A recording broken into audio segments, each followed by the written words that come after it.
The grind continues. Welcome back to the channel, Honcho Sports. I'm back with another awesome sport review vlog. And in this sport review vlog, I'm going to be making some sound comparisons between Manny Pacquiao and Floyd Mayweather.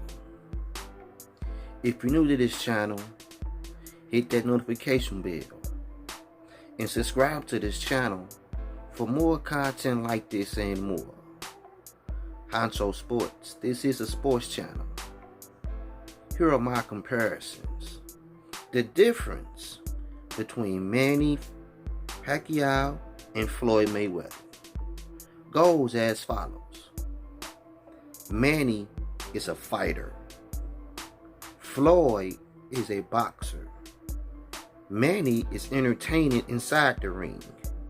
Floyd is boring inside the ring. Manny is a lawmaker.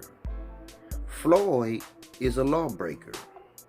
Manny is loved in his own country. Floyd has lots of haters in his own country. Manny is humble. Floyd is arrogant.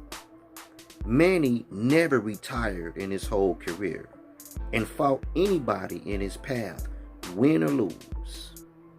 Floyd needs to retire not once, but twice, just to avoid potential boxers who could take his zero. Manny is a religious man. Floyd's religion is money. Manny is a goat. Floyd is a duck. There you have it, my comparisons between Manny Pacquiao and Floyd Mayweather. Do you agree with these comparisons I stated? If so, let's continue this conversation down below in that comment section. As always, thanks a lot for watching Honcho Sports. Before I end this video, I would like to say, tell someone you love them, because you might not get that chance to let them know later. TGC, the grind continues.